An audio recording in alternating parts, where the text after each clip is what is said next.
the doors opened up and Irais and Rene saw each other and Irais's face, like I wanted to crawl into a hole for him. Like she was not impressed. And the fact that, you know, like she went into it, like he was very much her second choice. So I was like, this was already not going to be a good encounter, but it was even worse than I imagined it. And then at the confessional, they were like, you guys are not continuing the experiment. I was like, we need to talk about Love is Blind Mexico, you guys. It has been too good. Let's get into it. Welcome back to the Dose of Morning Chisme. I am so happy that you guys are here. If this is the first time you have stumbled across my channel, welcome. I'm pumped that you're watching my video. We talk about all things reality TV, pop culture, and celebrity news. And if you enjoy this video, make sure to give it a thumbs up and subscribe if you want to see more videos.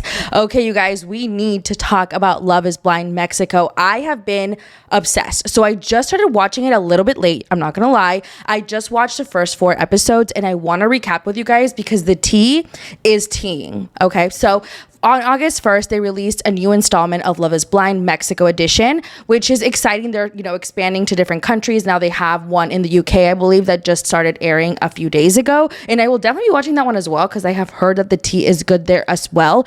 But what I really love about Love is Blind Mexico so far is that everybody is like a little bit older than the one in the United States. Usually the cast that's in the United States version is a little bit younger. And I'm like, okay, are they really looking for love? Are they really just going to see what it's like or for TV? But I feel like the cast of the Mexico version is just like, they're all older, so they're having like really interesting conversations, and the mess that they're causing, the drama, is good as fuck. Okay, so first let's talk about who's on the show. So one of the things that I have noticed about Love is Blind is that whenever they go into the show, there could be like 30 people a part of the cast, but it does not matter because not all 30 people are going to be shown, which is kind of a bummer. I'm not going to lie, because of course we watch for the drama, the tea, and the mess, but I still want to see people falling in love, right? And I wish we could see more of the other couples falling in love and if they got engaged, because there has been points in other Love is Blind versions where people get engaged, but it's never shown on our screens. So we meet the cast in the first episode. We have, you know, the core, I believe like 12 people that are on the show. But okay, so for the women, we have Rocio, who's 36 years old. We have Irais, who's 30. We have Silvia, who's 30. Karen, who's 27. Alejandra, who's 28. Mafer, who's 29. Francesca, who's 27, and Leticia, who's 35. So these are just pretty much the only relevant women on the show. There's more people on the show, but these are only the relevant ones. And then we have the men. We have Fernando, who's 27, Gerardo, who's 33, Chema, who's 36, Rene, who's 34, Willy, who's 34, and Saul, who's 35. So we have those. That's pretty much the predominant cast of the show. And there has been a few love triangles. Obviously, we go in, the cast starts, you know, going into pods and talking to each other. We start to see connections start to form. Obviously, the first like episode or so is kind of boring, but I feel like with the Mexico version, we're starting to see things from the jump. So we start off with a few love triangles, which I want to get into. So we have Gerardo, Marfer, and we have Fernanda. So Gerardo has a connection with Marfer and Fernanda, and they're both, I really, really like Marfer. I really thought that he was going to go with Marfer for a second there, but he decided to go with Fernanda. But did you guys see the part where she's like singing him a song, and then the next day he decides to cut things off with her? I was like, oh my God. And then he sang a song to Fernanda. I was like, that was too much. And I feel like cutting off things in the pods, like they're having interactions every single day, and it feels so much more heightened than it does in the real world. So I'm sure that super hurts. So we have our first love triangle, Marfer, Fernanda, and Gerardo. And they're very much, you know, he's like torn between these two women, beautiful women. He ends up picking Fernanda, who's lovely, and they end up, you know, getting engaged, and then they see each other. Their interaction of when they see each other was so cute. I genuinely think that they're going to end up getting married. They're so cute. I've only seen 1 through 4, so if in 4 through 8 they break up, then I will see that soon. But I feel like they're the one couple that I'm like, they're pretty solid. I like them together. I think they're gonna get married. So next we have Rocio, Irais, and Fernando. So Fernando is a hot commodity. The ladies are wanting him, and I'm not gonna lie, he's very cute. So I understand why. Rocio and Irais both show interest in Fernando. And at first I was like, I don't know. I feel like Rocio and Irais are so different. I feel like he could go with either one. Like, I wasn't sure which one he was going to pick, but Irais came off, like very strong. Like, she was like, I, am very interested in you, blah, blah, blah. She left the pods and was like, to Rocio, and they were very good friends in the pods. Also, this review is going to be very chaotic, so keep that in mind because I have like a million notes, but they're going to go all over the place. So Rocio, Fernando, and Irais. So Fernando is having conversations with both of the ladies. Him and Irais have a conversation where she kind of like is like, I want to marry you. Like, she's excited, right? She leaves the pods and she has a conversation with Rocio in which she says, I'm going to marry him. Like, in that moment, I can see both perspectives. Like, from Irais' perspective, she was like, oh, I'm not saying that he proposed to me. I'm saying, like, I want to marry this man. And then from Rocio's perspective, who's also talking to him, I'd be like, oh, did you guys get to that level of conversation where you guys are comfortable enough saying you're going to marry each other? Like, I don't think that Rocio was that wrong in that situation. And I know the ladies were like, what the fuck? But I didn't think she was that wrong for what she said. Anyway, so Rocio has a conversation with Irais. Irais and Fernando obviously have a connection, but Rocio is now like, what the fuck? Like, they're probably going to get engaged. Like, I'm going to talk to him about it. So she goes into the pods, has a conversation with Fernando, and is like, hey, like, did you propose to Irais? And he's like, no, that didn't happen. And so now he's like, is Irais lying or is Rocio dramatic? It ends up being that he perceives the situation as Rocio being dramatic and kind of cuts things off with her. But it does cause a huge issue with Irais, which I'm going to be real with you guys. When it comes to who I like on the show, I don't think I like Irais. Like, she does not give me good vibes. Like, I feel like she's kind of, I don't know. I feel like she's kind of pretentious in a way. I don't know. Maybe I'm wrong, but I need to keep watching to get a solid read on her. But she just gave me pretentious vibes in the first 4 episodes that I have watched. So obviously, Irais and Fernando have a conversation. This kind of puts a damper in their situation. And so now Fernando is exploring other connections. In comes Karen. So Karen comes in. She is, I think the first time we saw her on the episode was like a little bit after. Like, it wasn't even in the first episode. But we see Karen come in. She has a connection with Saul, who's another of the cast members, and with Fernando. And now Fernando's head's kind of turning away from Irais. He's like, okay, like, I'm going to explore with Karen. Like, I really like her, blah, blah, blah. Karen has a connection with Saul, who also has a connection with Leti. And it's just like, everybody has a connection with each other. I'm like, the mess, I need to get a fucking like chart to figure out who is connected with who. So then, Saul and Karen are having conversations. She brings up that her ex-husband, she found out that her husband was gay. And I was like not paying attention fully when she was talking, like I was doing something. And I was like, damn, that is horrible. Like, I feel so bad for her. Then she was talking about how she was in an abusive relationship with him. And it was just like really, really sad to hear her story. And she also has a daughter. So, she was having a conversation with Saul. And at the time, I really liked Saul. And I was like, I could see him and Karen kind of working out.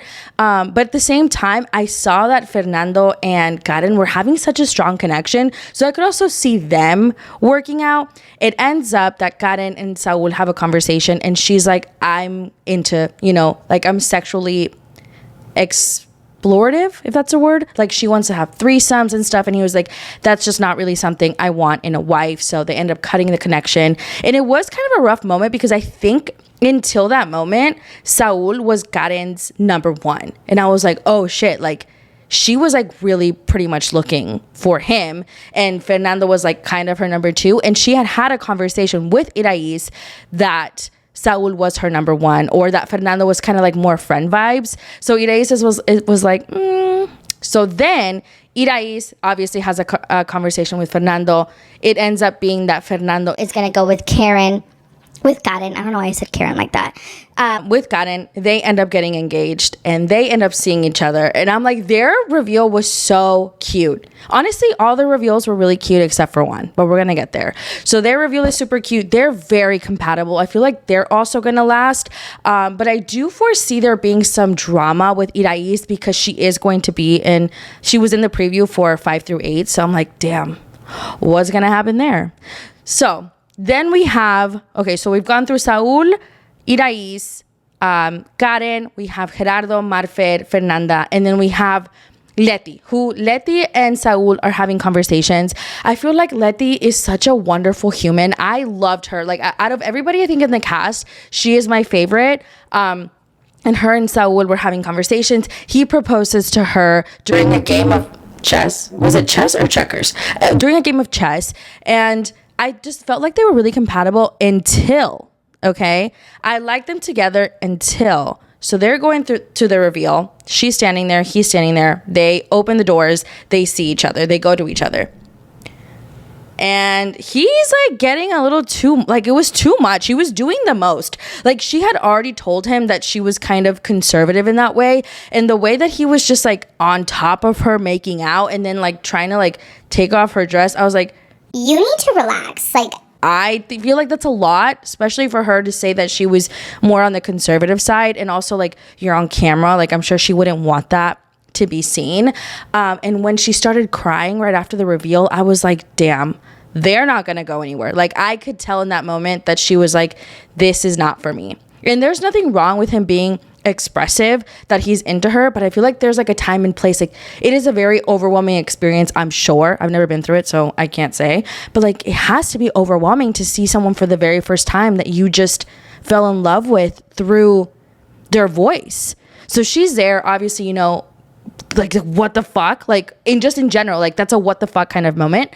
And then he's like trying to take her clothes off. So I don't know. It was weird. I don't know how you guys feel about this situation, but let me know your thoughts in the comments, because I was like, this is kind of off.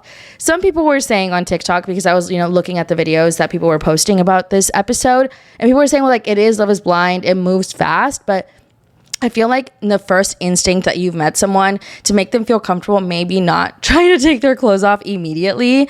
But yeah, I foresee them not lasting much longer. Then again, I have not seen episodes 5 through 8. So if they're not together anymore, I don't know yet, but I will know soon. And now we have Chema, Silvia, and Alejandra. Alejandra is a pick-me. Oh my God. The way my jaw dropped, bitch. Okay, so Chema and Silvia's energy is just beautiful. That woman is beautiful. And it pisses me off so much, and I'm going on a tangent here. It pisses me off so much that people in the last like episode or so, like a part of the cast, were making comments about like, what if he doesn't like her? But no one was saying why, but they were all heavily implying that it was because of her weight, and it was bothering me so much. Like, this woman is a 10. Like, you guys are being so cruel. Anyway, so we have Silvia, Chema, and Alejandra. Alejandra and Chema, you know, are having a connection. Silvia and Chema have such a good connection. I feel like they're both like very like juguetones, like they're laughing, having a good time. And you know, he definitely was at a point where he was like, I don't know which direction to go, because you could see that Alejandra was laying it on thick. That is my man. She was like, my man, my man, my man. But he was like obviously trying to figure out which one was the best direction to go. Alejandra had relayed that she wanted to go to Italy to study music, and so he was like, I don't want to do long distance. I don't want to take you away from your dream. But I don't think that was the real reason why he didn't want to be with her. I think he didn't want to be with her because, like, I think he had a better connection with Silvia. I don't think it had anything to do with that. But I will say Alejandra was very thoughtful, because Chema has a daughter and she got him a gift. But I do think she was laying it on a little too thick, especially.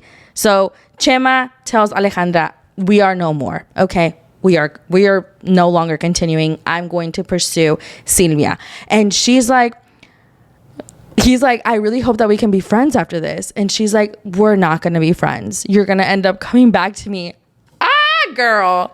When she said that, I was like, damn, that is so wild. Okay. Like, you're telling this man, like, I'm not even worried. I'm not even breaking a sweat, because you guys are not going to work out and you're going to end up coming back to me. Like, that is some pick me shit. Okay. It's giving Sarah Ann, very much Sarah Ann from last season of Love is Blind USA version. I was like, damn. But, you know, maybe she's just confident in what they had. And I mean, it is kind of the realms of the show. But then Chema, you know, proposes to Silvia, who's once again, a gem of a human. And he kind of like jokes when he proposes to her, and I thought that was cute and funny. They meet for the very first time, and their interaction was very cute. I really liked their like reveal and everything. The reveals make me so nervous because I'm like, damn, like, you know, like that's a stressful situation in any kind of form. Like even if they're so sexy, like even if it's like the most good looking bitch on earth, you're still gonna be like, you know, because like you're seeing someone for the very first time. You just fell in love with this person for the very first time. You just got engaged with this person, and you're seeing them on camera for the very first time. Like that has to like take the wind out of your sails, you know what I mean? But they met up. It was fine. Everything was good with them. And now, so we get introduced to Francesca and Willy's connection kind of late. Honestly, I don't even have much notes on them.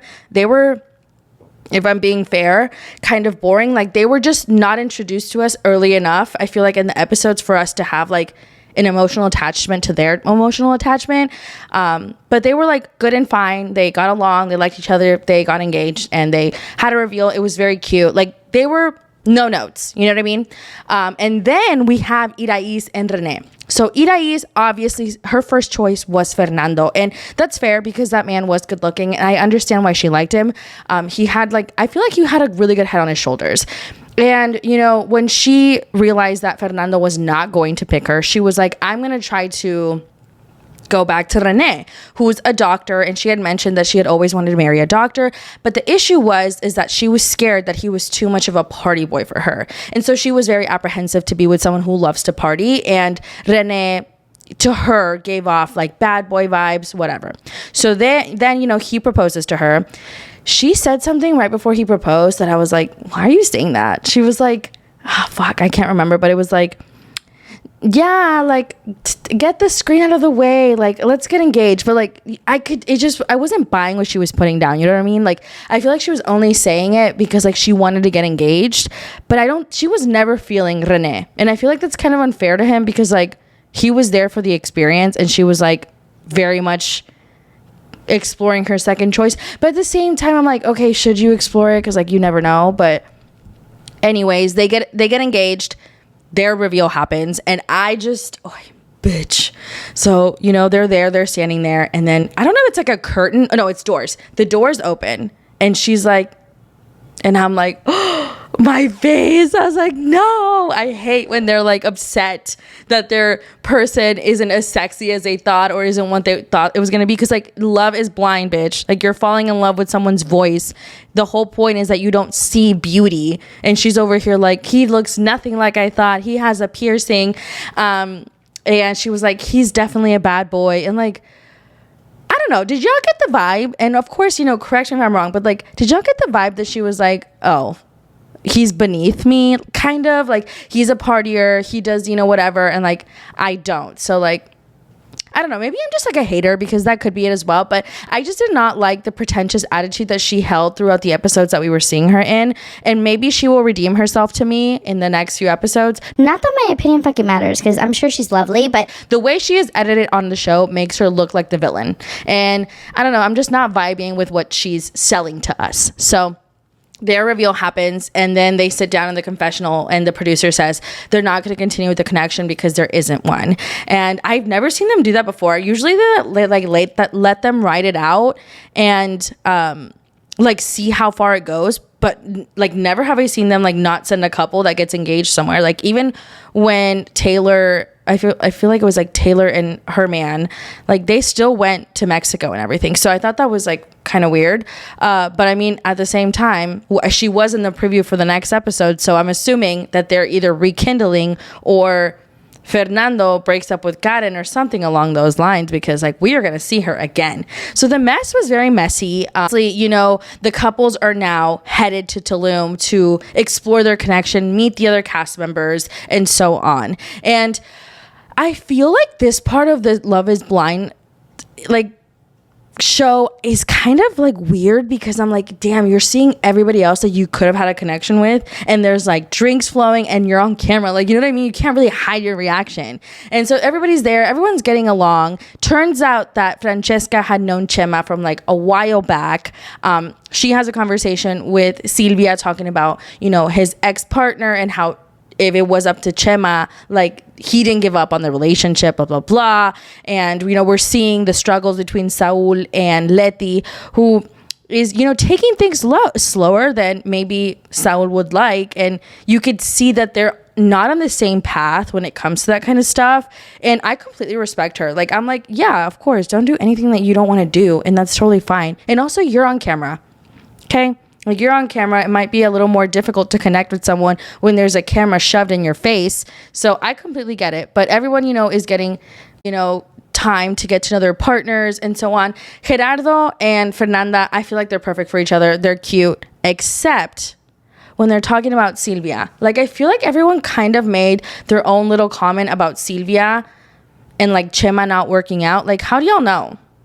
How do you know that they're not going to work out? Like, it's almost like they were talking about Silvia not being Chema's type because Chema had said something to them, but they're just bringing it up on camera. That's the vibe I got. And it was really bothering me because out of the entire show, Silvia and Leti are my favorites. And I feel like they're genuinely kind women. And they're getting kind of the shitty end of the stick. One, because Leti is with Saul, who I do not like. And then because Silvia is getting kind of like weird comments about her are made when she's not in the room, and people were kind of talking about her like she's fucking ugly. Like, that's so weird to me. Did y'all get that vibe? Because it cannot just be me. I was like, what? Why are y'all talking about my girl like that? Silvia's so beautiful. Like, hop off her dick. I feel like this review was very chaotic, but those were the first 4 episodes, and I'm very excited to see what's next. I feel like the mess is messying, and I love that this cast is like not in their early 20s, because like now I feel like with this set of people, marriage is a possibility. Like, I feel like a lot of the times with the younger cast, I'm like, okay, you're 24, you know what I mean? But like everyone in this cast is either like late 20s or like mid 30s, and I feel like that's such a good spot for the ages of the cast, and even like older too. Like, I would love to see a Love is Blind like older version, like where they're in their 40s or 50s. I feel like that's when the show is really interesting, because it shows that they're actually there, like they've been in relationships long enough. Like, a lot of the cast members in this on the Mexico edition have kids. So I feel like they're dealing with actual like relationships and not like clout. So I'm invested as fuck in this series. I cannot wait to watch episodes 5 through 8. They're currently out right now, but I am behind. I will also be making a recap for the British edition, or the UK version.